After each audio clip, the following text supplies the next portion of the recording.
ॐ शन्नो मित्रः शं वरुणः शन्नो भवत्वर्यमा शन्न इन्द्रो बृहस्पतिः शन्नो विष्णुरुक्रमः नमो ब्रह्मणे नमस्ते वायो त्वमेव प्रत्यक्षं ब्रह्मासि त्वमेव प्रत्यक्षं ब्रह्म वदिष्यामि ऋतं वदिष्यामि सत्यं वदिष्यामि तन्मामवतु तद्वक्तारमवतु अवतु माम् अवतु वक्तारम् ॐ शान्तिः शान्तिः शान्तिः ॐ सहना भवतु सहनौ भुनक्तु सह वीर्यङ्करवावहै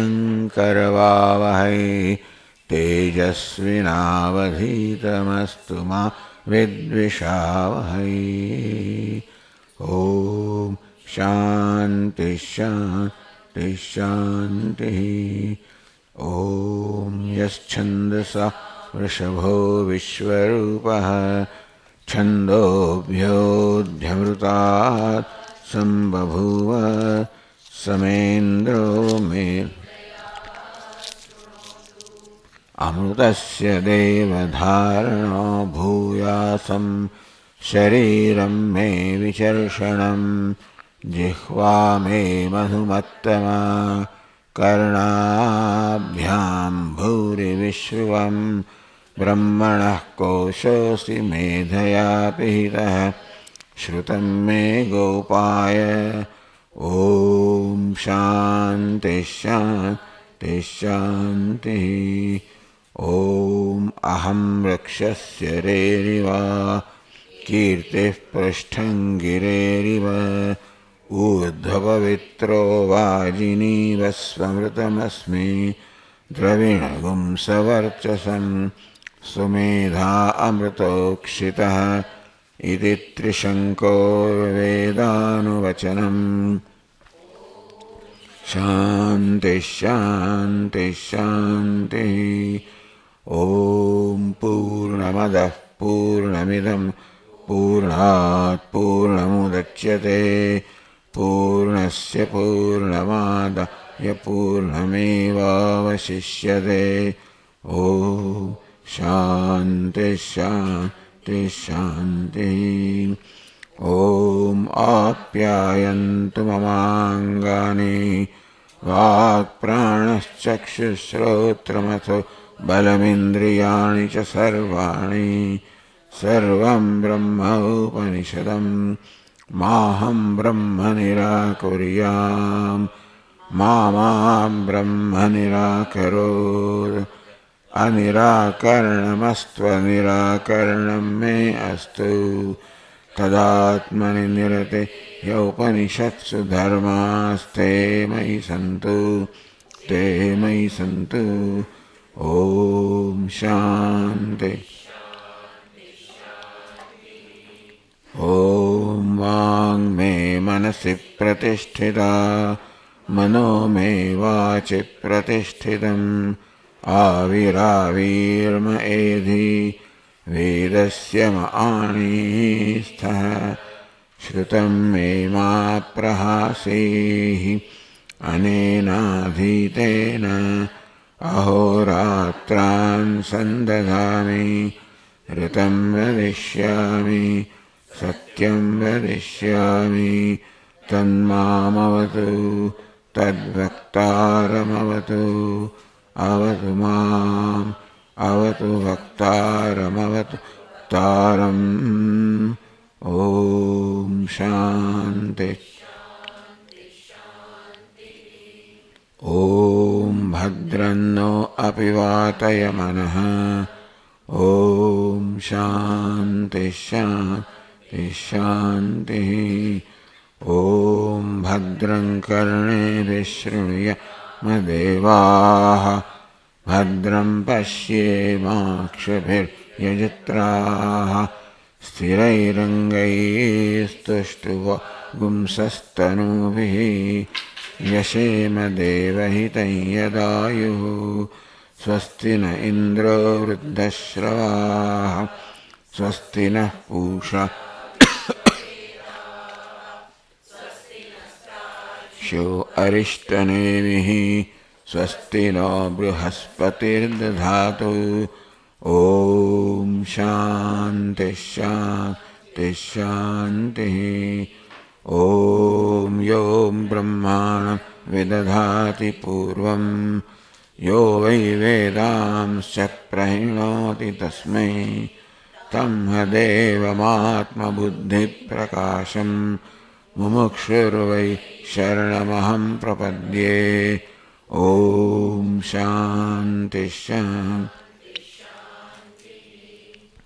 ॐ नमो ब्रह्मादिभ्यो ब्रह्मविद्यासम्प्रदायकर्तृभ्यो वंशर्षिभ्यो महद्भ्यो नमो गुरुभ्यः सर्वोपप्लवरहितः प्रज्ञानघनः प्रत्यगर्थो ब्रह्मैवाहमस्मि ॐ नारायणं पद्मभवं वसिष्ठं शक्तिं च तत्पुत्रपराशरं च व्यासं शुकं गौडपदं महान्तं गोविन्दयोगीन्द्रमथास्य शिष्यं श्रीशङ्कराचार्यमथास्य पद्मपदं च हस्तमलकं च शिष्यं तन्तोटकं वातिककारमन्यान् अस्मद्गुरून् सन्ततमानतोऽस्मि श्रुतिस्मृतिपुराणानाम् आलयं करुणालयं नमामि भगवत्पादं शङ्करं लोकशङ्करं शङ्करं शङ्कराचार्यं केशवं बादरायणं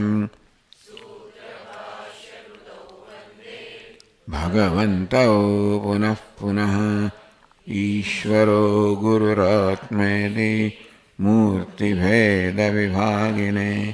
व्योमवद्व्याप्तदेहाय दक्षिणामूर्तये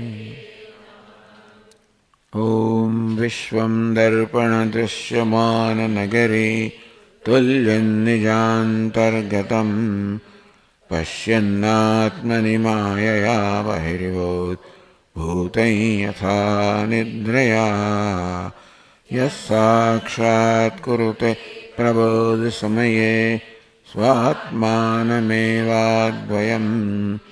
तस्मै श्रीगुरुमूर्तये नमः इदं श्रीदक्षिणामूर्तये बीजस्यान्तरिवाङ्कुरो जगदिदं प्राङ्निर्विकल्पं पुनः मायाकल्पितदेशकालकलना वैचित्र्यचित्रीकृतम् भयत्यपि महायोगी वयस्वेच्छया तस्मै श्रीगुरुमूर्तये नमः इदं श्रीदक्षिणामूर्तये यस्यैव स्फरणं सदात्मकमसत्कल्पार्थकं भासते साक्षात् तत्त्वमसीति वेदवचसा यो बोधयत्याश्रितान् यत्साक्षात् करणाद् भवेन्न पुनरावृत्तिर्भवाम्भोनिधौ तस्मै श्रीगुरुमूर्तये नमः इदं श्रीदक्षिणामूर्तये नानाच्छिद्रघटोदरस्थितमहादीपप्रभाभास्वरं ज्ञानै यस्य तु चक्षुरादिकर्णद्वारा बहिस्पन्दते जानामीति तमेव भान्तमनुभात्येतत्समस्तं जगत् तस्मै श्रीगुरुमूर्तये नमः इदं श्रीदक्षिणामूर्तये देहं प्राणमपीन्द्रियाण्यपि चलां बुद्धिं च शून्यं विदुः स्त्रीबालान्धजडोपमास्त्वामिति भ्रान्ता वृषं वादिनः सकल्पितमः व्यामोहसंहारिणे तस्मै श्रीगुरुमूर्तये नमः इदं श्रीदक्षिणामूर्तये।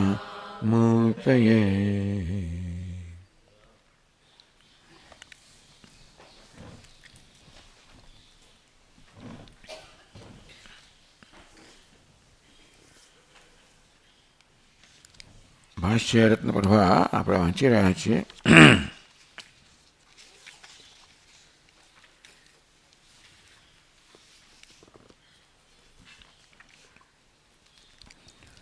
तत्र कश्चित् ह्य जन्मनि जन्मांतरे वा अनुष्ठित यज्ञादिभिः કોઈક એવો વિરલ અધિકારી હોય જેણે આ જન્મમાં અને પૂર્વજન્મમાં પણ અનુષ્ઠિત યજ્ઞાદિવિ યજ્ઞ દાન તપશ્ચર્યા વગેરે નિત્ય કર્મ છે જેનું યોગ્ય અનુષ્ઠાન કર્યું હોય ઘણા જન્મ દરમિયાન એને કારણે ખૂબ બધા પુણ્ય પ્રાપ્ત કર્યા હોય. નિતાંતમ નિર્મલ સ્વાંત જેનું અંતઃકરણ સંપૂર્ણ રીતે શુદ્ધ કે નિર્મળ થઈ ગયેલું છે એને આ પ્રકારનો વિચાર જન્મે. આત્માવર દ્રષ્ટવ્ય શ્રોતવ્ય મંતવ્ય એ પ્રકારનું વાક્ય જ્યારે વાંચે ત્યારે એ પ્રશ્ન થાય કે શ્રોતવ્ય આત્માનું શ્રવણ કરવું જોઈએ. તવ્ય વિધિ એટલે કે આદેશ કરવામાં આવ્યો કે આત્માનું શ્રવણ કરવું જોઈએ. અસ્ય શ્રવણવિધે કો વિષય શ્રવણ કરવામાં આવવું જોઈએ તો કોનું શ્રવણ કરવાનું છે, કયા વિષયનું શ્રવણ કરવાનું છે. કિમ ફલમ એમ કરવાથી શું ફળ પ્રાપ્ત થશે. કે અધિકારી એ શ્રવણ કરવા માટે કોણ યોગ્ય અધિકારી છે, કોણ યોગ્યતા ધરાવનાર છે. ક સંબંધ અને એ પ્રકારે શ્રવણ કર્યા પછી શું સંબંધ છે એટલે કે શું મારે કોણે અધિકારીએ શું પ્રાપ્ત કરવાનું છે, અધિકારીએ શું કરવાનું છે, શું પ્રાપ્ત કરવાનું છે. જ્ઞાન થયા પછી જ્ઞાન ને મોક્ષને શું સંબંધ છે. આ પ્રકારના સંબંધ વિશેના આ પ્રકારના પ્રશ્નો જન્મે. શ્રોતવ્ય આમ તવ્ય આત્માનું શ્રવણ કરવું જોઈએ. આ પ્રકારનો આદેશ કે વિધિ પ્રાપ્ત થાય એટલે આવા શુદ્ધ અંતઃકરણવાળા અધિકારીમાં આ પ્રકારના પ્રશ્નો જન્મે જેને અનુબંધ ચતુષ્ટય કહેવામાં આવ્યું. જે તો તત્ અનુબંધ ચતુષ્ટયમ શ્રવણાત્મક શાસ્ત્રારંભ પ્રયોજકમ. આવું જેને અનુબંધ ચાર પ્રકારના અનુબંધ કહેવામાં આવ્યા જે આપણને શાસ્ત્ર સાથે જોડનારા છે. જેનું જ્ઞાન થાય ત્યાર પછી શાસ્ત્રમાં આપણી પ્રવૃત્તિ થાય જ અથવા શાસ્ત્રમાં પ્રવૃત્તિ થવા માટે જેની સમજ આવશ્યક છે એવા આ ચાર ઘટકો છે.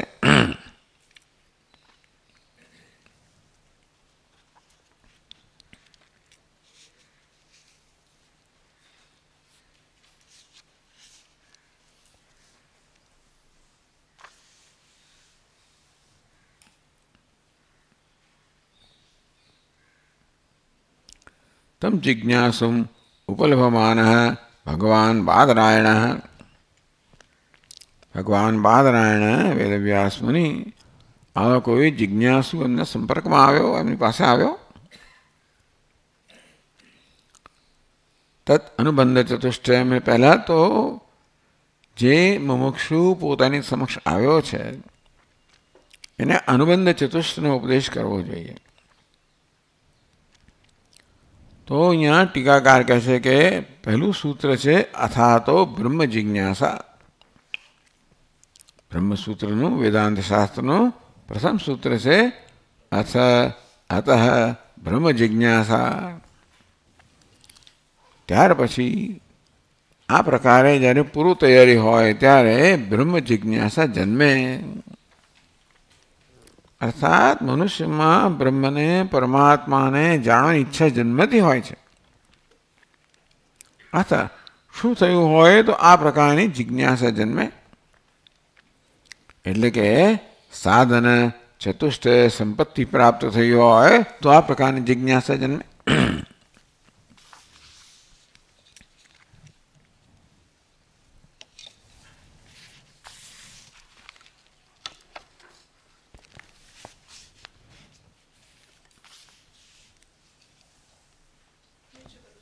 થઈ ગયું.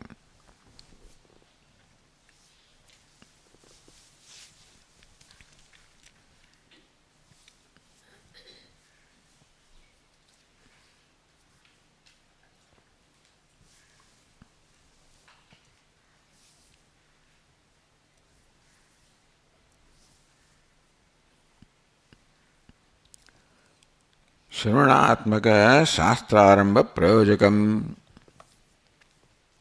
तो श्रवण मनन निधिध्यासन श्रोतव्य मंतव्य निधिध्यासितव्य. तो शास्त्रारंभ प्रयोजकम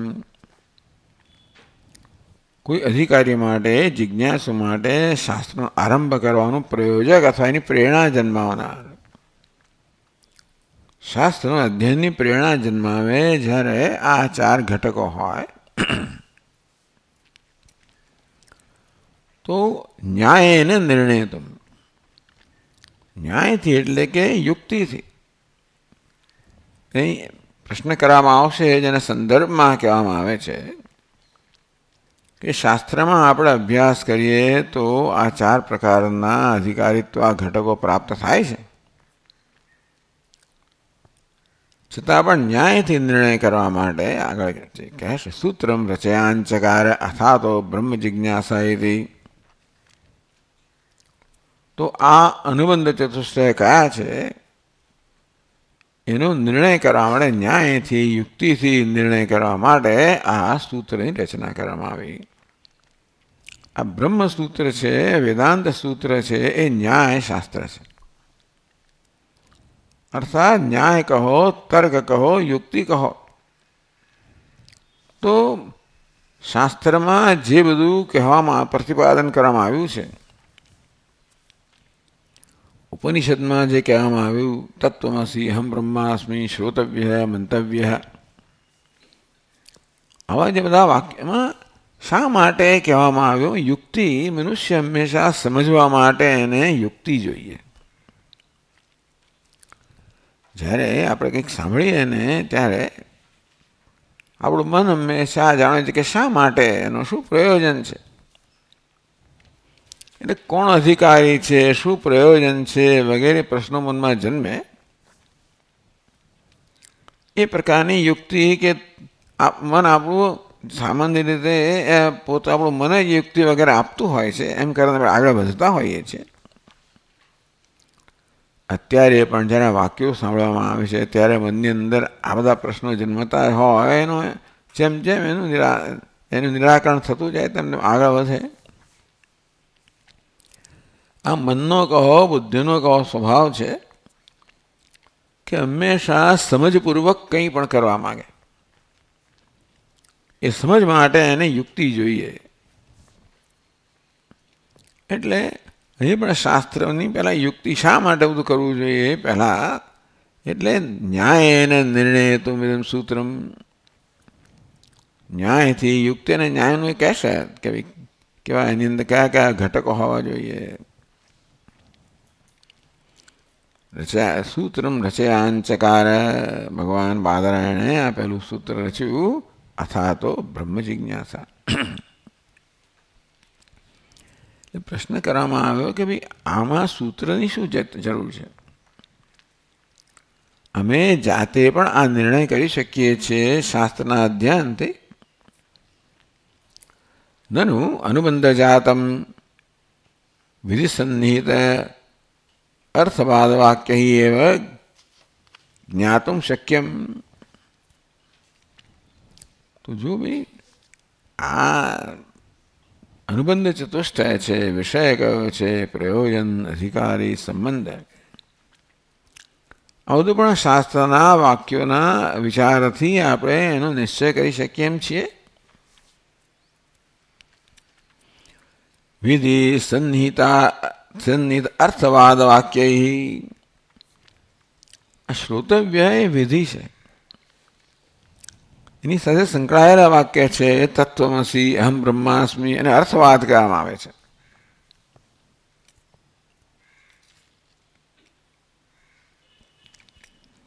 તો એ વાક્યો પરથી પણ આપણે આસપાસ જે વાક્યો છે બધા એ પરથી પણ આપણે આ સાધન ચતુષ્ટય નિર્ણય કરી શકતા હોઈએ છીએ.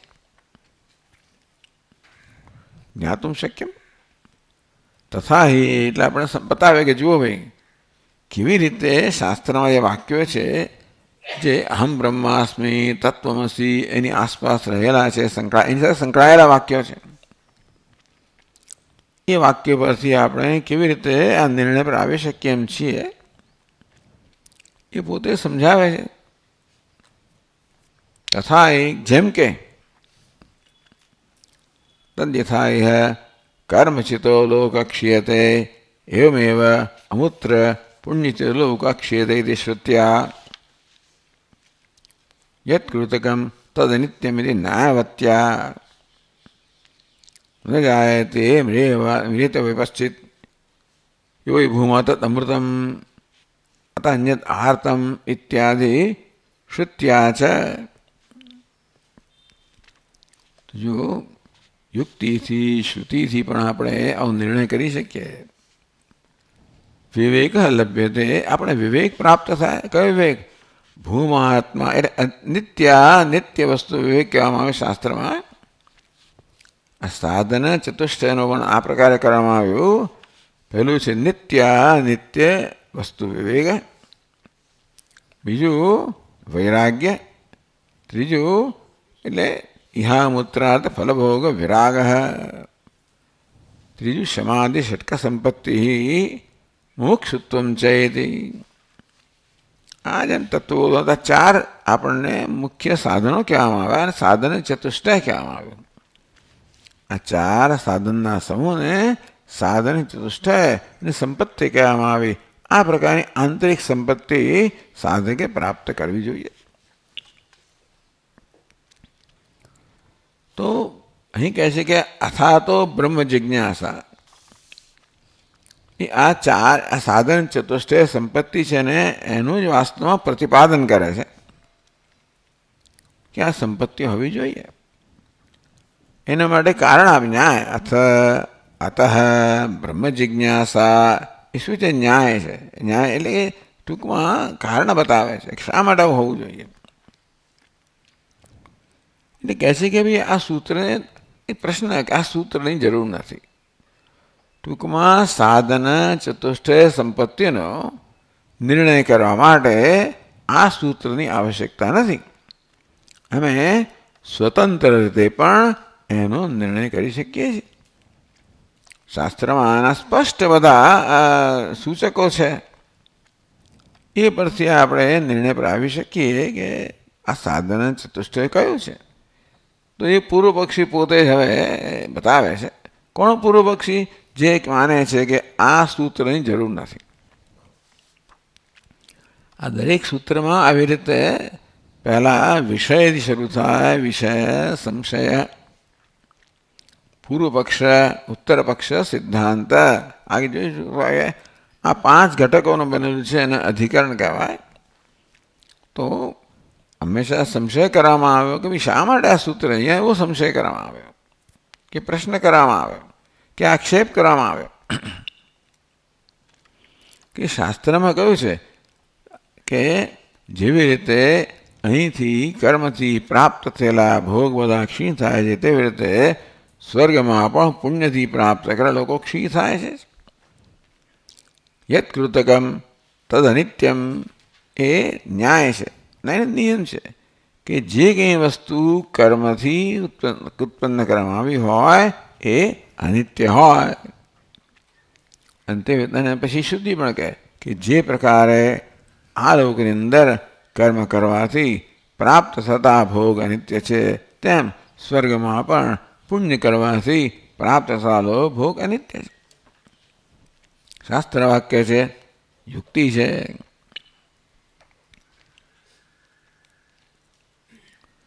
આ અનિત્યની વાત કરવામાં આવી કે કર્મથી પ્રાપ્ત થતી વસ્તુ અનિત્ય હોય તો ભાઈ જીવનમાં કઈ નિત્ય વસ્તુ છે ખરી? આપણે નિત્ય અનિત્ય વસ્તુનો વિવેક કરવાનો. અનિત્ય કોને કહેવાય? જે વસ્તુ કર્મથી પ્રાપ્ત હોય અનિત્ય હોય. તો કોઈ નિત્ય વસ્તુ છે? તો કે હા.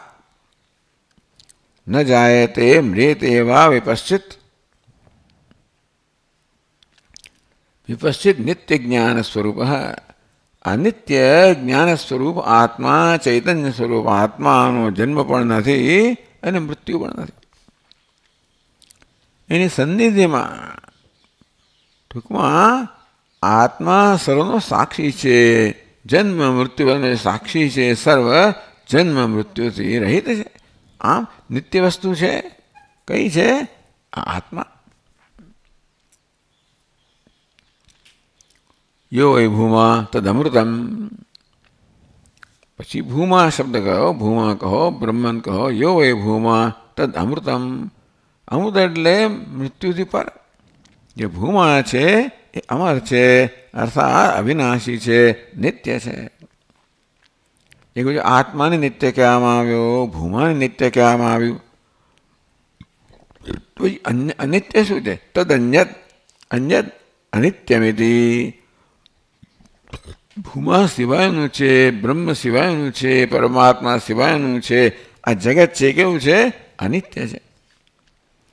આ લોકમાં હોય, સ્વર્ગલોકમાં હોય, બ્રહ્મલોકમાં હોય તો પણ કર્મથી જે પ્રાપ્ત થયું છે એ બધા ભોગ અનિત્ય હોય.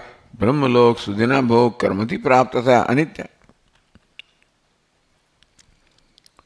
ઇત્યાદિ શ્રુત્યા ભૂમાત્મા નિત્ય તદન્યત અનિત્યમિતિ વિવેકો લભ્યતે.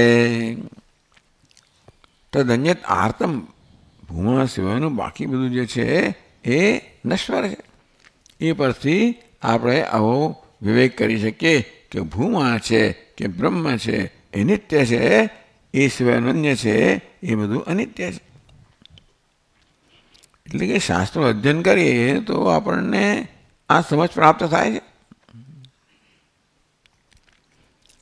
હવે પેલી જે કહ્યું ને આગળ કે યથા એહ કર્મચિતો લોક ક્ષીયતે એવમેવમત્ર પુણ્યચિતો લોક ક્ષીયતે.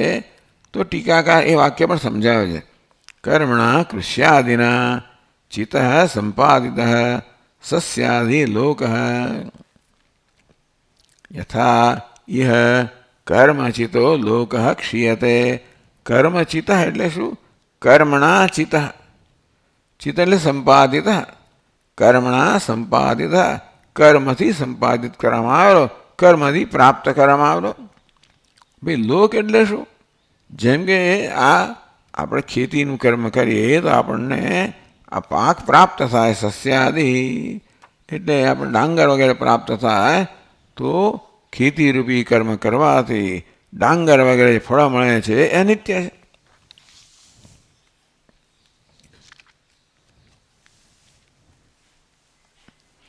તેથી જે કંઈ કર્મથી પ્રાપ્ત થાય એ અનિત્ય હોય. જેવી રીતે કર્મથી પ્રાપ્ત થયેલો પાક છે કે અનાજ છે એ અનિત્ય છે. અને તેથી જે કંઈ કર્મથી પ્રાપ્ત થાય એ અનિત્ય છે.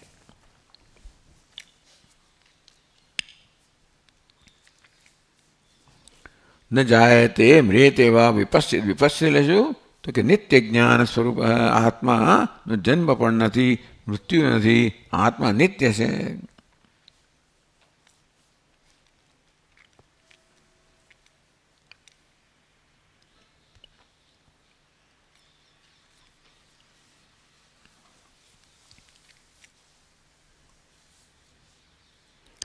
પછી આગળ કહે છે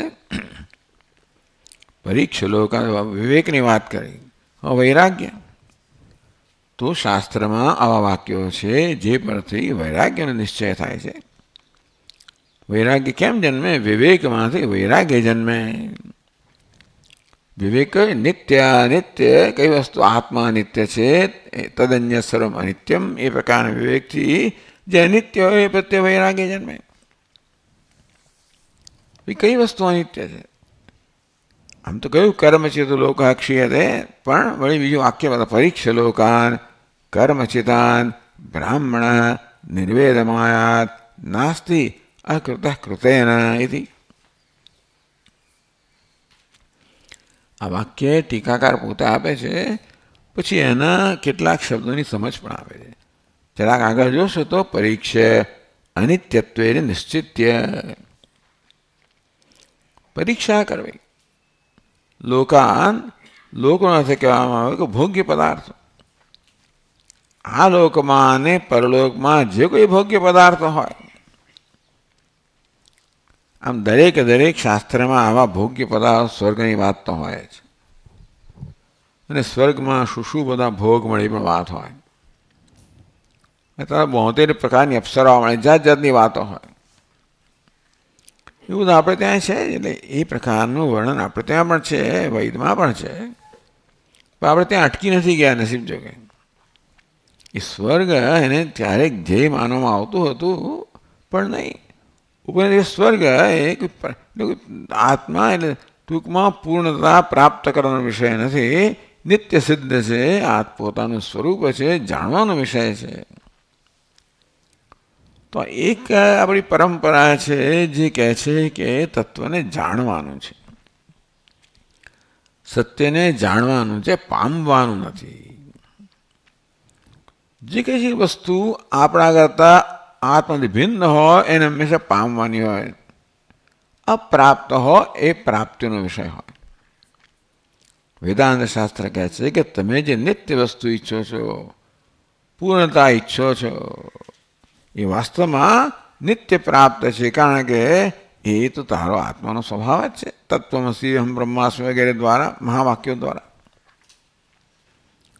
એક વેદાંત શાસ્ત્ર આપણે કહે છે કે જે પૂર્ણતા તમે ઈચ્છો છો, જે મુક્તિ તમે ઈચ્છો છો, જે સુખ તમે ઈચ્છો છો, જે અમર્યાદિત બિનશરતી સુખ તમે ઈચ્છો છો, બિનશરતી તમે મુક્તિ ઈચ્છો છો, અને મનુષ્ય માત્ર ઈચ્છે છે.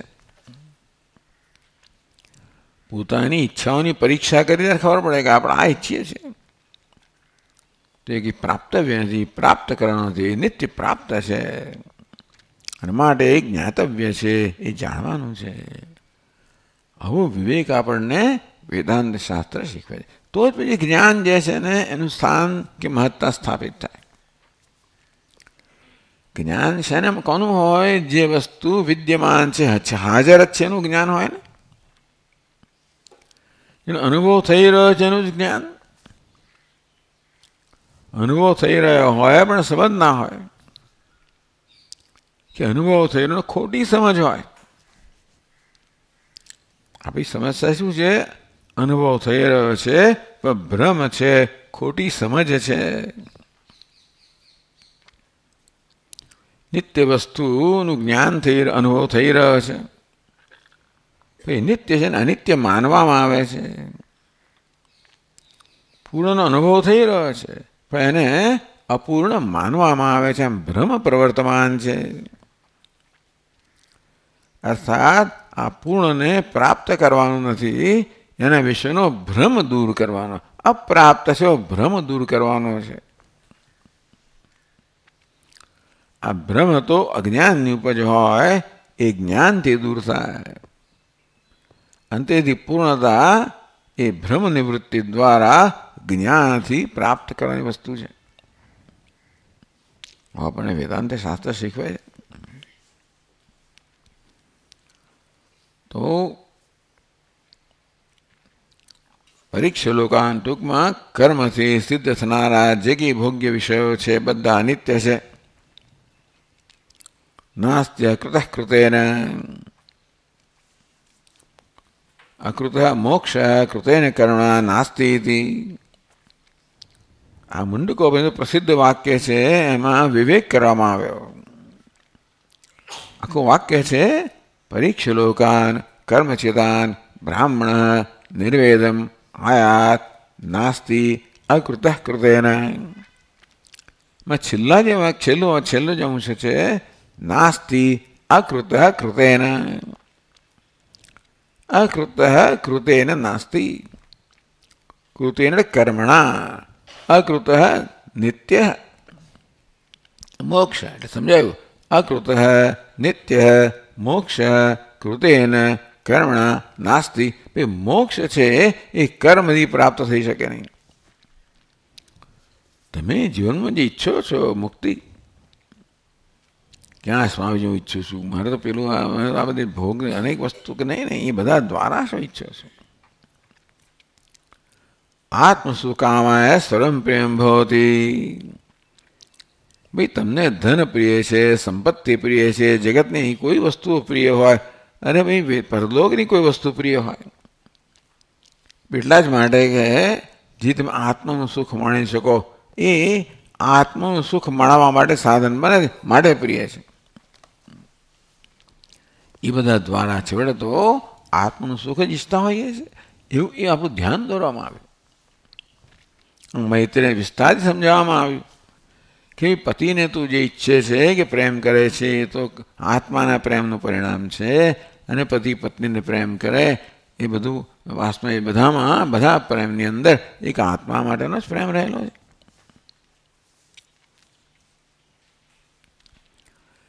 એ પ્રકારે આ અનાત્મ માત્ર વૈરાગ્યમ લભતે. અનાત્મા ક્યારેય પણ પ્રેમનો વિષય નથી, આત્મા જ પ્રેમનો વિષય છે.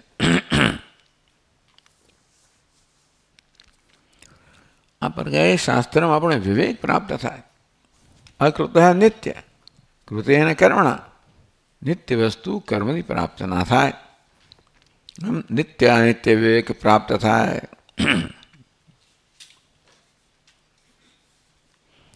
તેથી અકૃત મોક્ષ છે કર્મથી પ્રાપ્ત ન થાય, માટે કર્મથી પ્રાપ્ત થતી બધી વસ્તુ મળે અને અનાત્મા માટે બે વૈરાગ્ય જન્મે. વિવેક કયો છે કે નિત્ય વસ્તુ કર્મથી પ્રાપ્ત ના થાય, તો પછી કર્મથી પ્રાપ્ત થતી બધી વસ્તુ અનિત્ય છે માટે મને ન જોઈએ, વૈરાગ્ય પ્રાપ્ત થાય.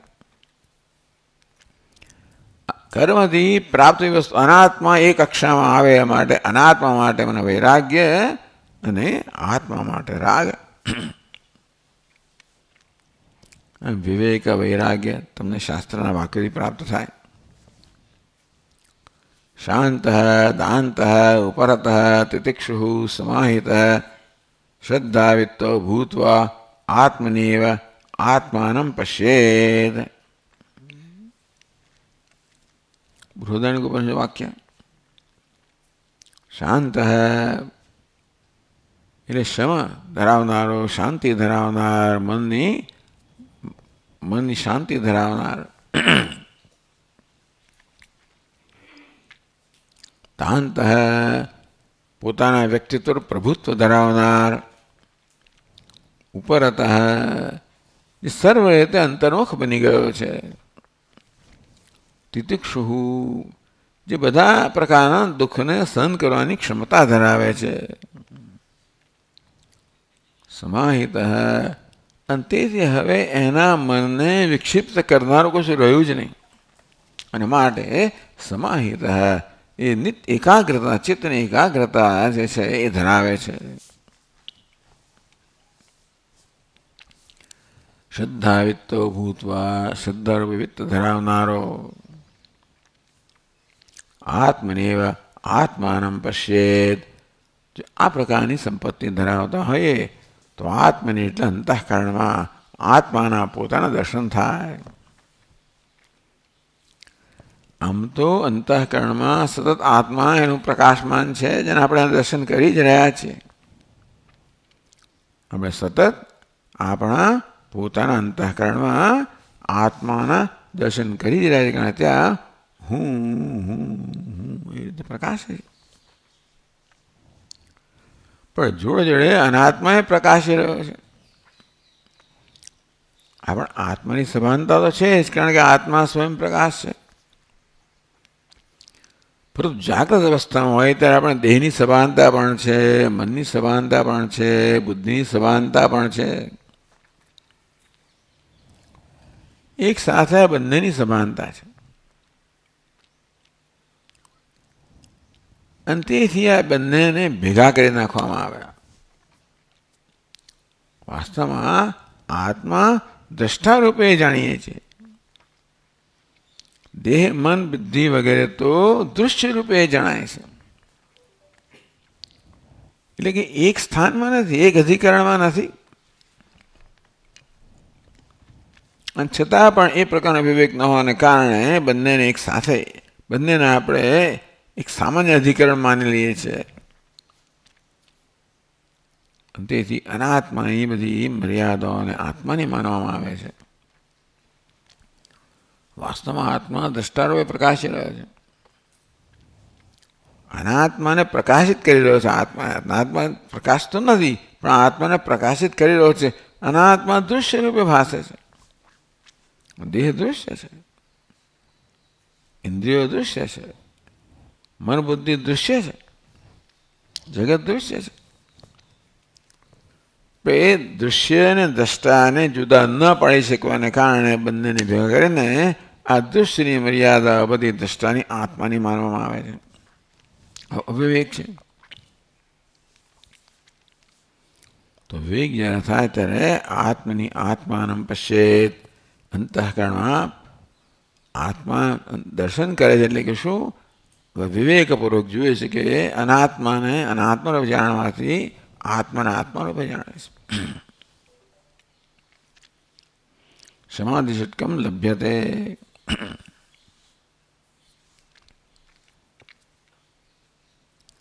સમાહિતો ભૂત્વા ઇતિ કાંડનો પાઠ. પહેલા એક છે કાંડનો પાઠ અને બીજો છે માધ્યંતિનો પાઠ.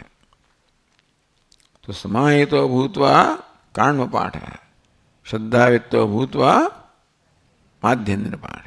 બંને ભેગા કરો તો 6 મળે ને દરેકમાં 5-5 છે. શાંત સમ દમ ઉપરતી. ઉપરતી એટલે શું? ઉપરતી સંન્યાસ. ઉપરતી એટલે આમ તો અંતર્મુખતા. પણ તમે અંતર્મુખ ક્યારે બની શકો? જ્યારે કર્મથી નિવૃત્ત થાવ ત્યારે. કર્મ અને ખાસ કરીને કર્તવ્ય કર્મ ફરજ બજાવવાની એને તો આપણું મન છે ને એમાં લાગેલું હોવું જોઈએ. એટલે મન આ કર્તવ્ય છે, મનને બહિર્મુખ રાખે. કશું કર્મ કરવાનું હોય તો મન એની અંદર સંકળાયેલું હોવું જ જોઈએ. અને તો મન બહિર્મુખ હોય. એટલે જે સર્વ કર્તવ્ય મુક્ત છે એ જ અંતર્મુખતા અનુભવ કરી શકે. ઉપર એટલે એવો સંન્યાસ એવો અર્થ કરવામાં આવ્યો. એને બધી ફરજથી મુક્ત છે, એના માટે કોઈ ચિંતા નથી. ફરજની ચિંતા નથી, કશી ચિંતા નથી.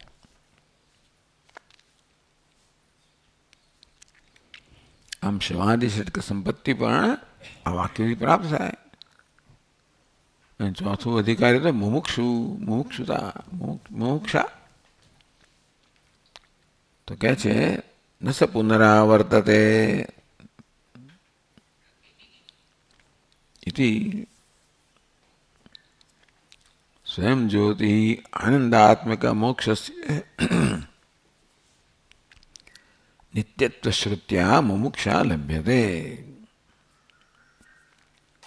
ન સ પુનરાવર્તતે. એ આત્મા ફરી પાછો નથી આવતો. એટલે જ્ઞાની પુરુષને ફરી જન્મ લેવો પડતો નથી. ઇતિ સ્વયં જ્યોતિ આનંદાત્મક મોક્ષસ્ય નિત્યત્વ શ્રુત્યા. ટૂંકમાં જ્ઞાન થયા પછી ફરી જન્મ નથી.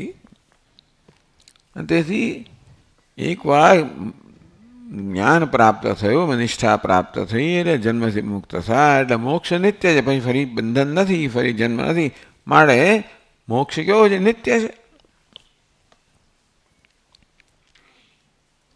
કોનો મોક્ષ છે? આનંદાત્મના, આનંદ સ્વરૂપ, સચ્ચિત આનંદ સ્વરૂપ આત્મા, સ્વયં જ્યોતિ આત્મા એ એનું મુક્તિ નિત્ય. આત્મા નિત્ય છે અને માટે મુક્તિ પણ નિત્ય છે.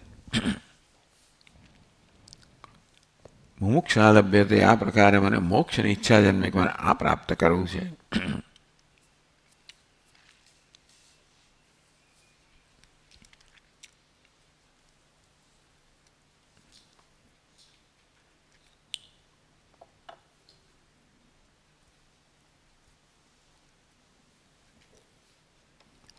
એટલે પ્રશ્ન થયો, આપણે એને પ્રશ્ન કરીએ કે વિચાર તમે જે બધું કહ્યું એ પરથી આ સંપત્તિ તો વિવેક વૈરાગ્ય સમાધિ સંપત્તિ બધું પ્રાપ્ત થતું, પણ અધિકારી ક્યાં પ્રાપ્ત થયો? અને તેથી એ આગળ કહે છે તો તથા ચ વિવેકાદિ વિશેષણવાન અધિકારી જ્ઞાતુમ શક્યમ. તથા ચ તો પછી આ વિવેક વૈરાગ્ય સમાધિ ષટક સંપત્તિ પ્રાપ્ત, એનું જ્ઞાન પ્રાપ્ત થયું એ ધરાવનાર અધિકારી છે. ઇતિ જ્ઞાતુમ શક્યમ, એટલે કોઈ પણ બુદ્ધિમાન કે આવી જાતના આપણા આવા સદગુણો ધરાવવા જોઈએ આપણે, તો એ ધરાવનાર અધિકારી છે.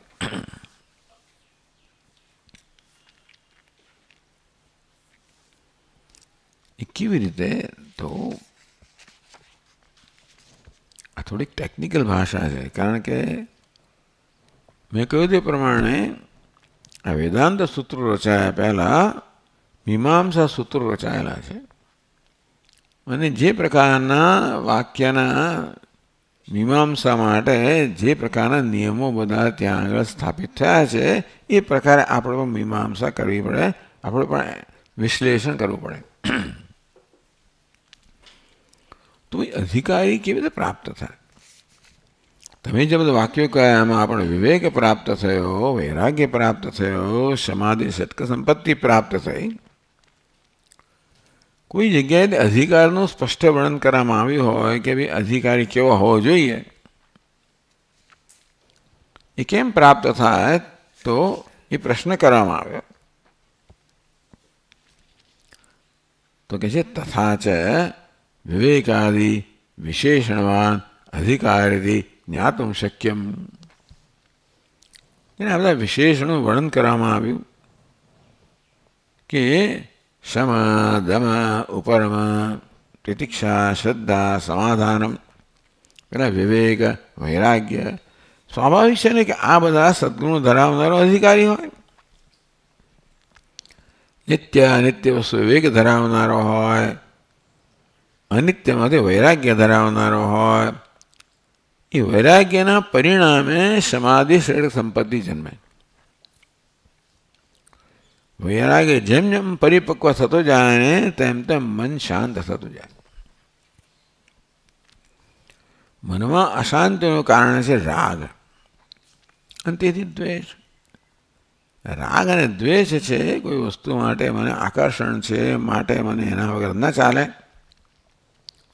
કોઈ વસ્તુ માટે મને દ્વેષ છે એટલે એનું સહન ના કરી શકું. આ બધી બંને વસ્તુઓ મારા મનમાં અશાંતિ જન્માવે. રાગ અને દ્વેષ બંને અશાંતિ જન્માવે. એટલે મનની શાંતિ પ્રાપ્ત ક્યારે થાય? મન જેમ જેમ આ રાગ દ્વેષથી મુક્ત થતું જાય તેમ તેમ મન શાંત થતું જાય. અને પેલા વિવેક, એનો આપણે વિવેક વૈરાગ્ય છે ને એ બધા એ જે સમજ છે ને આપણે દરેક વખતે કામમાં લગાડીએ. મને શાંત થઈ જાય ને તે પૂછીએ મન કેમ અશાંત છે, તો આપણને ખ્યાલ આવશે કે અશાંતિનું કારણ ક્યાંક રાગ કે દ્વેષ છે, ક્યાંક આસક્તિ છે, ક્યાંક ભય છે, ક્યાંક દ્વેષ છે. એ જ વસ્તુ મને અશાંત કરે છે. એનો અર્થ એ થયો કે આપણે વસ્તુને છે એને કદાચ વધારે મહત્વ આપીએ છીએ. અનિત્યને અનિત્ય રૂપે જાણ જોતા નથી, નિત્યને નિત્ય રૂપે જોતા નથી, અને માટે આ થાય છે. એટલે વળી પાછો વિવેક વૈરાગ્યને દર વખતે આપણે આપણા જીવનની અંદર ઉતારીએ ને, મનમાં જ્યારે જ્યારે અશાંતિ જન્મે ત્યારે ત્યારે પેલો વિવેક વૈરાગ્ય છે એનો આપણે પ્રયોગ કરીએ તો મનને સમજતો હું ભૂલ કરી રહ્યો છું, આ નિત્ય વસ્તુને આટલું મહત્વ આપી રહ્યો છું. તો નિત્ય વસ્તુ છે એ બિચારીની ઉપેક્ષા થાય છે. એટલે વળી પાછું મનને હું સરખું કરું કે હા ભાઈ આ નિત્ય વસ્તુ મહત્વની છે, આ તો અનિત્ય છે, એને છોડ. આ પ્રકારે જે આપણે વિવેક વૈરાગ્ય પ્રાપ્ત કર્યો છે એને આપણે સતત અમલમાં મૂકતા જઈએ. તેમ તેમ પછી મન જોઈએ કે મનની બધી અશાંતિ અવિવેકને કારણે જ છે. જે વસ્તુ મહત્વની ન હોય એને મહત્વ આપ્યું હોય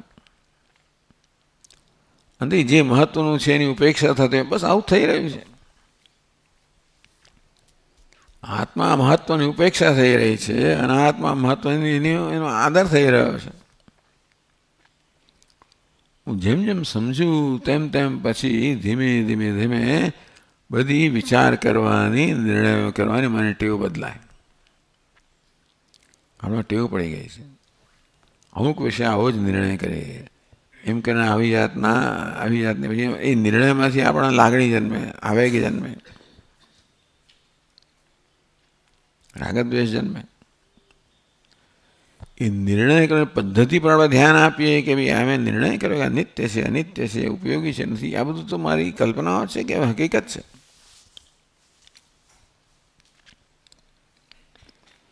એમ કરતાં કરતાં જેમ જેમ આપણી સમજને આપણે અત્યાર સુધી મનની જે અંદર ચાલે છે બધું ભૂતકાળની ટેવોને કારણે ચાલે છે. આપણે ઉછરીએ ત્યારે આપણા મનમાં જે પ્રકારના નિર્ણયો થઈ ગયા હોય એને નિર્ણય અત્યારે ચાલે છે. પણ હવે આપણે નવું જાણ્યું, નવું સમજ્યા, તેથી આપણે એને જ્યારે અંદર કામે લગાડીએ ત્યારે ધીમે ધીમે નિર્ણયો બદલાય, વિચારવાની પદ્ધતિ બદલાય, વસ્તુનું મૂલ્યાંકન કેમ કરું છું એ બદલાય. આ મહત્વનું છે, મહત્વનું નથી એ પ્રકારનું મૂલ્યાંકન. જો મહત્વનું હોય એને મહત્વ આપીએ, ન હોય એને ના આપીએ. એ રીતે જેમ જેમ મારી આ સમજને હું અંદર ઉતારતા જાઉં તેમ તેમ મારી વિચાર કરવાની, નિર્ણય કરવાની બધી પદ્ધતિ બદલાતી જાય. આ રીતે જે મહત્વનું છે એને મહત્વ આપીએ, મહત્વનું નથી એની આપણે ઉપેક્ષા કરીએ કે પછી આ છોડી દઈએ, છૂટી જાય. વસ્તુ ક્યારે પકડી રાખીએ? આપણે માટે મહત્વની તો જ પકડી રાખીએ. મને દેખાડી કે છે શું પકડી રાખે, એ કેટલું મહત્વનું છે. મોટે ભાગે આપણો અહંકાર મહત્વનો હોય એટલે આપણા માનિત્વ, દંભિત્વ આ વગેરે વસ્તુ બધી હોય. તો જેમ જેમ બધું અમાનિત્વ, દંભિત્વ આ બધી વસ્તુઓનું અમલમાં મૂકતો જવું તેમ તેમ ધીમે ધીમે ધીમે મન શાંત થતું જાય.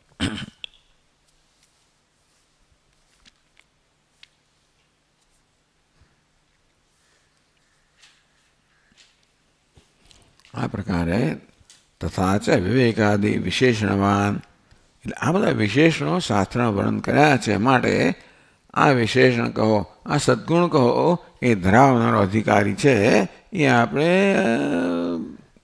કલ્પી શકીએ કે બધું વર્ણન શેના માટે કર્યું છે? કોઈ ધ્યાનમાં રાખીને કર્યું છે? કોઈ છે એવો અથવા એવું બનવાનું છે? અને માટે અધિકારીનો નિર્ણય આપણે આ પ્રકારે કરીએ. એ કેવી રીતે આ બધા આવા વાક્યોમાંથી તમે આવા નિર્ણય પર કેવી રીતે આવ્યા? આગળ કહે છે યથા,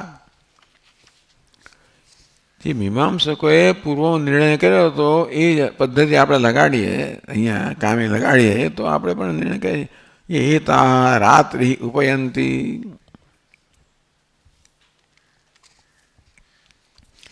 એતા રાત્રિ ઉપયંતી, એટલે આવી જાતનો એક આ યાગ છે જે રાત્રિ યાગ છે.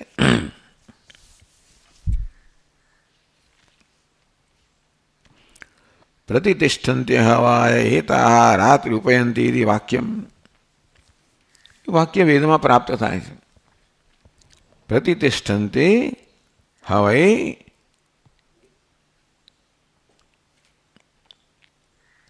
હવાય ये एता रात्रि उपयंती वाक्यम, એટલે પ્રતિષ્ઠા પ્રાપ્ત ઈચ્છંતે, ટૂંકમાં આ રાત્રિ આ કરવાથી પ્રતિષ્ઠા પ્રાપ્ત થાય એવું વાક્ય. ચાલો એક વાક્ય છે કે રાત્રિ યાગ કરવાથી પ્રતિષ્ઠા પ્રાપ્ત થાય.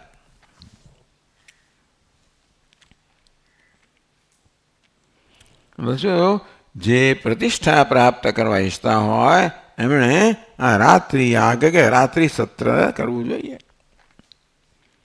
એટલે ઘણા બધા જે વેદની અંદર ઘણા યજ્ઞો બધા છે એમાંનું આ એક છે, રાત્રિ સત્ર જેને કહેવાય. એટલે વેદ અને એક વાક્ય પરથી આપણને સમજ પડી કે જેને પ્રતિષ્ઠા પ્રાપ્ત કરવી હોય એણે આ રાત્રિ સત્રનું અનુષ્ઠાન કરવું જોઈએ.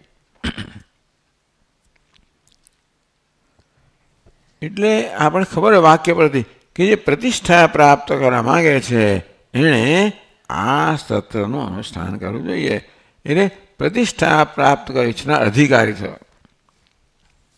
જે પ્રતિષ્ઠા પ્રાપ્ત કરવા ઈચ્છતો હોય એને એટલે કે પ્રતિષ્ઠા અધિકારી થયો છે એના માટે આ રાત્રિ સત્ર માટે.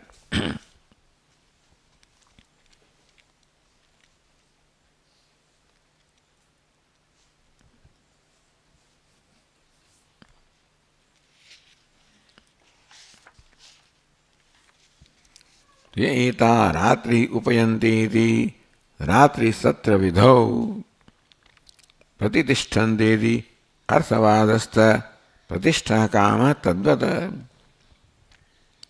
ચાલો એટલે આનું પ્રયોજન શું છે કે ઘણીવાર સ્પષ્ટ કહેવામાં ન આવ્યું હોય કે કોણે આનું અનુસરણ કરવું, કે કોણે આ વસ્તુ જે છે એનું અનુષ્ઠાન કરવું. તો જે વાક્ય કહ્યું એ બધા આપણે નિર્ણય પર આવી શકીએ કે ભાઈ આનું અનુષ્ઠાન તો જે પ્રતિષ્ઠા ઈચ્છનાર હોય એણે કરવાનું છે. તેવી રીતે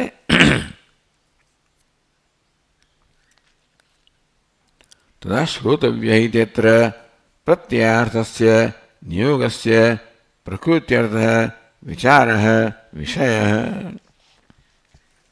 આત્મા વારે દ્રષ્ટવ્ય આત્મા વારે શ્રોતવ્ય ઇત્યત્ર દ્રષ્ટવ્યને તમે શ્રોતવ્યની જે ચર્ચા છે આ શ્રવણની વાત છે કે વિચારની વાત છે. તો સમજાવે છે શ્રોતવ્ય આવો શબ્દ છે. હું અત્યારે 50,000 વાર સાંભળ્યો છે આ શ્રોતવ્ય. બે અંશ છે. એક કહેવાય કે પ્રકૃતિ અંશ અને બીજો પ્રત્યય અંશ એમ કરીને શબ્દ બને. સંસ્કૃતમાં એવું છે ને કે કોઈ પણ શબ્દનો પ્રયોગ કરવો હોય તો જો ક્રિયાપદ હોય તો મૂળ પ્રકૃતિ હોય, મૂળ ધાતુ હોય, એને પ્રત્યય લગાવીએ તો જ એનો વાક્યમાં એનો ઉપયોગ થાય. તો શ્રોતવ્ય એમાં પ્રકૃતિ શું છે તો કે શ્રુ એ પ્રકૃતિ, શ્રુ એટલે સાંભળવું, અને તવ્ય એ પ્રત્યય છે. એ શ્રુ ને તવ્ય પ્રત્યય લગાડે શ્રુનો શ્રો થઈ જાય. ઉનો શું થઈ જાય એટલે ગુણ થઈ જાય. તો શ્રુ પ્લસ તવ્ય વત્તા તત્વ એટલે તવ્ય એટલે શ્રોતવ્ય.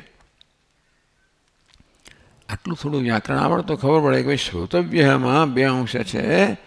એક ધાતુ અંશ છે જેને પ્રકૃતિ કહેવાય શ્રુ, જો પ્રત્યય અંશ છે તવ્ય એમ કરીને શ્રોતવ્ય શબ્દ બન્યો. એથી પ્રત્યાર્થમાં પ્રત્યય કહ્યું છે તવ્ય પ્રત્યય છે અને એનો અર્થ શું થાય કરવું જોઈએ. નિયોગ આપણો આદેશ આપવામાં આવ્યો. નિયોગસ્ય પ્રકૃત્યર્થ વિચાર વિષય. શું એટલે સાંભળવું જોઈએ. કોને સાંભળવું જોઈએ? ગુરુ મુખેથી શાસ્ત્રને સાંભળવું જોઈએ, આત્માને સાંભળવું જોઈએ. એટલે શું કરવાનું? સાંભળવું એટલે શું? જ્યારે અધિકારી હોય, મોક્ષ હોય, સાધક હોય, સાંભળતો હોય, આપણે સાંભળીએ જ્યારે ગુરુજીને, ત્યારે માત્ર સાંભળવાનું થતું નથી, આપણું મન પણ પ્રવૃત્ત હોય છે ને. આપણું મન પણ સતત જે સાંભળતા હોઈએ એને સમજવાનો પ્રયત્ન કરતું જ હોય. કંઈક સમજીએ તો જ પછી આપણા સંતોષ થાય. સમજીએ નહીં તો અટકી પડે ત્યાં. એ સમજ ક્યારે પડે? જ્યારે જે કહેવામાં આવે એના અર્થ પર વિચાર કરીએ ત્યારે. અર્થાત જ્યારે તમે બધા આ વાક્યોનું શ્રવણ કરી રહ્યા છો ત્યારે પણ મન તો પ્રવૃત્ત છે. ભલે શ્રોતા છે એ કશું બીજું ન કરે એવું લાગે આપણને, પણ શ્રોતા પણ એટલો જ પ્રવૃત્ત છે જેટલો વક્તા છે. વક્તા છે બોલવામાં પ્રવૃત્ત છે, પોતાના વિચારો વાક્ય દ્વારા પહોંચાડવા માટે પ્રવૃત્ત છે, અને શ્રોતા એ વાક્યનો અર્થ સમજવામાં પ્રવૃત્ત છે. શ્રોતાએ તો પોતાની વાગ ઇન્દ્રનો ઉપયોગ કરવો પડે શબ્દોનું ઉચ્ચારણ કરવા માટે, વક્તાએ. પણ શ્રોતાએ કશું કરવું ના પડે બહારથી. એના મનમાં પ્રત્યેક શબ્દ છે, વાક્ય છે, એના અર્થને સમજવાનો પ્રયત્ન કરે છે. આપણું મન જ કરે છે. એ પ્રકારનો આપણો ઉછેર છે. અંતેથી ક્યારે થાય? જ્યારે એનો વિચાર કરવામાં આવે કે આનો અર્થ સમજવો જોઈએ. આવું વાક્ય હોય એટલે સમજવું જોઈએ, અર્થ સમજવો જોઈએ, આનો અર્થ આમ દરેક શબ્દનો અર્થ સમજીએ, બધા અંદર જોડીએ ત્યારે આપણને વાક્યનો અર્થ ખબર પડે. અન્વય વગેરે કરો એટલે આપણે જે કંઈ સાંભળતા હોઈએ એને સમજવાનો પ્રયત્ન કરતા જોઈએ છે. એ સમજવાના પ્રત્યે વિચાર કહેવાય. વિચાર એટલે શું? એ પ્રકારની વિચાર પદ્ધતિ જેથી આપણે જે સાંભળીએ છીએ એનો અર્થનો નિર્ણય કરી શકીએ. એ પ્રકારની પદ્ધતિને વિચાર કહેવાય, નવો વિચાર નહીં. તો શાસ્ત્ર કે તત્વમસી, તું બ્રહ્મ છે એ વાક્ય એટલે તરત વિચાર કે હું બ્રહ્મ છું. કઈ રીતે? કયો હું બ્રહ્મ એટલે કયું? વગેરે વગેરે તરત મન પૂછવા માંડે, વિચાર કરવા માંડે. અને ક્યારેક કંઈક આપણને કે આ તો બરોબર લાગતું નથી તો પણ પછી પ્રશ્ન કરે, સંશય કરે વગેરે. એટલે શ્રોતવ્યમાં શ્રુ જે છે એ ધાતુ છે અને પ્રકૃતિ કહેવાય. તવ્ય છે એ પ્રત્યય કહેવાય. પ્રકૃતિ અને પ્રત્યય બંને મળીને શ્રોતવ્ય. એમાં પ્રત્યા શ્રોતવ્ય તવ્ય છે એ કેવો છે? નિયોગ એટલે કે આદેશના રૂપમાં છે. અને શું એ છે એ પ્રકૃતિ છે, ધાતુ છે. એનો શું થાય? શ્રવણ કરવું જોઈએ એટલે વિચાર કરવો જોઈએ. અહીંયા શ્રુનો અર્થ છે વિચાર, તવ્ય એટલે કરવો જોઈએ. શ્રોતવ્ય આત્માનો વિચાર કરવો જોઈએ. પણ વિચાર સ્વતંત્ર રીતે ના થાય, શાસ્ત્રના કયા પ્રમાણે થાય. અને તેથી ગુરુમુખેથી આત્માના નિરૂપણનું શ્રવણ કરીએ અને ત્યારે મન એ વિશે વિચાર કરે.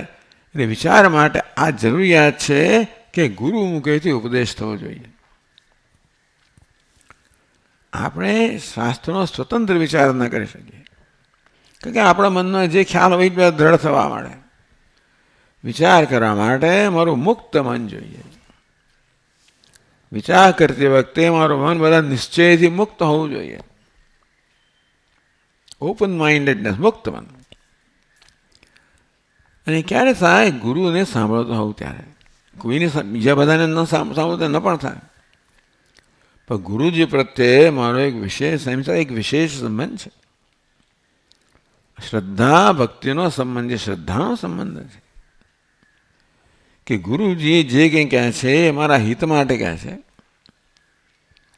ગુરુજી કહે છે એ બરોબર જ કહે છે, શાસ્ત્ર પ્રમાણે કહે છે અને મારા હિત માટે કહે છે. આ પ્રકારની શ્રદ્ધા મારામાં છે. અને એ શ્રદ્ધા મને શ્રદ્ધા સહી શ્રવણ કરવામાં આવે ત્યારે પછી ગુરુજીના વાક્યોનું મનમાં વિશ્લેષણ થાય. નામ શ્રવણ. અતિ શું એટલે કે ગુરુજી કહેતા હોય એને સમજવા માટેની જે મનન પદ્ધતિ હોય એને વિચાર કહેવામાં આવે. એટલે આપણે માત્ર શ્રવણ નથી કરતા, આપણે સમજવાનો પ્રયત્ન કરીએ, સમજીએ છીએ કે પ્રયત્ન કરીએ છીએ. એ પ્રક્રિયાને વિચાર કહેવાય. એ પ્રકારની વિચાર પદ્ધતિ જેથી આપણે અર્થનો નિર્ણય કરી શકીએ એને વિચાર કહેવાય. એટલે શ્રુનો અર્થ વિચાર, તવ્ય એટલે કરવો જોઈએ. અંતેથી ટીકા કહે છે શ્રોત વિચારસ્ય વેદાંતા વિષયા એથી શક્યમ જ્ઞાતુમ. તેથી શ્રોતવ્ય એ પણ નક્કી થાય કે શ્રવણ કરવું જોઈએ. શ્રવણ દ્વારા વિચાર કરવો જોઈએ. બંને વસ્તુ આવી ગઈ અંદર. શ્રવણ કરવું જોઈએ એટલે કે શાસ્ત્રનો વિચાર કરવો જોઈએ. તો શાસ્ત્રનો વિચાર હોય એટલે શાસ્ત્ર આવી ગયું. અને તેથી શાસ્ત્ર એ વિચારનો વિષય છે, વેદાંત વિચારનો વિષય છે, એ પણ નક્કી થાય.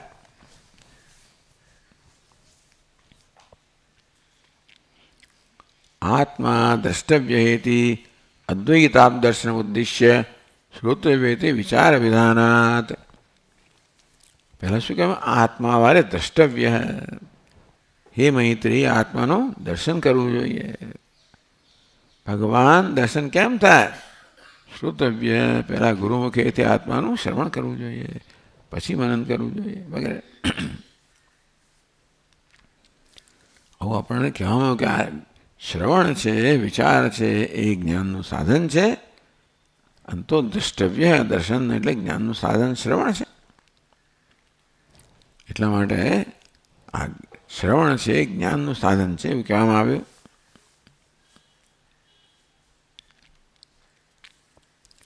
નહીં વિચાર સાક્ષાત દર્શન હેતુ. એટલે આપણે વિચાર કરીએ અને સમજવાનો પ્રયત્ન કરીએ એનાથી જ્ઞાન સીધું નથી થતું. પ્રમાણ વિષયત્વ ટૂંકમાં મહાવાક્ય છે ને એને જ્યારે ગુરુજીનું નિરૂપણ કરે અને એને અનુરૂપ જ્યારે વિચાર મનમાં ચાલે ત્યારે એ જ્ઞાનમાં પરિણમે. ચાલો આપણે એક છેલ્લે આટલું કરીએ કે હું વિચાર કરું છું એનાથી જ્ઞાન જન્મે છે. વિચાર તો કે નહીં, શાસ્ત્રનું વાક્ય છે એ પ્રમાણ છે. વિચાર તો મને વાક્યના અર્થને સમજવાનું સાધન છે. એટલે શાસ્ત્રનું વાક્ય જે તત્વમસી એની સમજ એ છે એ જ્ઞાનનું સાધન છે. એ સમજ કેમ પ્રાપ્ત થાય? એ તત્વમસી વાક્ય પર વિચાર કરવામાં આવે. તત્ એટલે શું, ત્વમ એટલે શું, અસી એટલે શું વગેરે પર વિચાર કરવામાં આવે ત્યારે પછી જે એના પરિણામે આપણને જ્ઞાન થાય. વિચારમાં સાધન છે.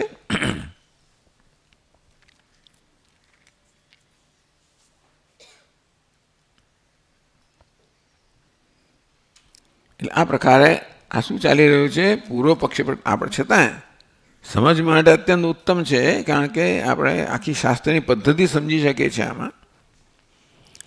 પૂર્વ પક્ષી તો આ બધું કેમ કહે છે કે આ સૂત્રની જરૂર નથી, પણ આ સમજ આવશ્યક છે. પછી જો સૂત્રની જરૂર છે, આ સમજ્યા પછી પણ સૂત્રની જરૂર છે કેમ એ આપણને કહેશે ટીકાકાર. આપણે આવતીકાલે ચાલુ રાખશું. ઓમ પૂર્ણમદઃ પૂર્ણમિદં પૂર્ણાત પૂર્ણમુદચ્યતે પૂર્ણસ્ય પૂર્ણમાદાય પૂર્ણમેવાવશિષ્યતે. ઓમ શાંતિ શાંતિ શાંતિ. વિશ્વમ રાહુગ્રસ્તદિવાકરેન્દ્ર સદૃશો માયા સમાચ્છાદનાત અસંહરણતો યોગોત્સુપ્તઃ પુમાન પ્રાગસ્વાપ્સમિતિ પ્રબોધ સમયે યઃ પ્રત્યવિજ્ઞાયતે તસ્મૈ શ્રી ગુરુમૂર્તયે નમઃ ઇદં શ્રી દક્ષિણામૂર્તયે. હૃદાદિષુ તથા સર્વાસ્વસ્થાસ્વપી વ્યાવૃત્તાસ્વનુવર્તમાનમેત્યन्तઃસ્ફુરन्तं સદા સ્વાત્માनं પ્રગટીકરોતિ યો મુદ્રયા ભદ્રયા તસ્મૈ શ્રી ગુરુમૂર્તયે નમઃ ઇદં શ્રી દક્ષિણામૂર્તયે. स्वस्वामि सम्बन्धतः शिष्याचार्यतया तथैव प्राक्त्यात्मना भेदतः स्वप्ने जागृति वा एष पुरुषो माया परिभ्रामितः तस्मै श्री गुरुमूर्तये नमः इदं श्री दक्षिणामूर्तये. मां शननो निनोम्बरमहर् नासो हिमांशुः पुमान् इत्याभाति चराचरात्मकमिदं यस्यैव मूर्त्यष्टकम् नान्यत्किञ्चन विद्यते विमृशतां यस्मात् परस्माद्विभोः तस्मै श्रीगुरुमूर्तये नमः इदं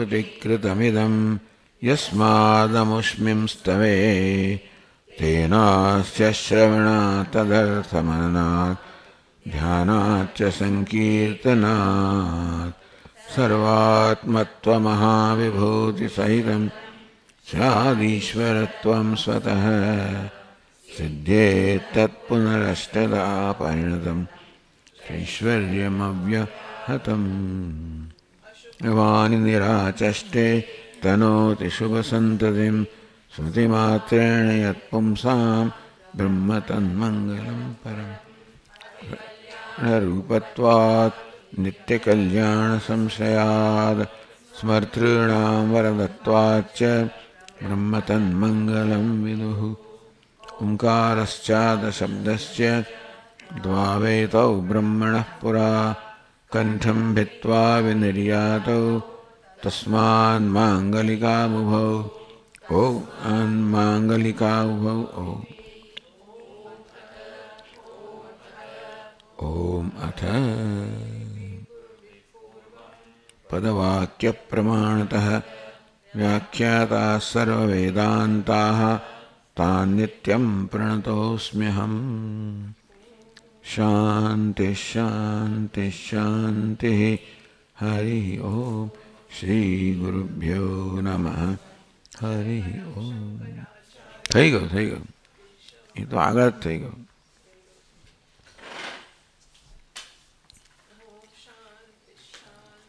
એ પણ થઈ ગયું હા ઓમ શ્રી ગુરુભ્યો નમઃ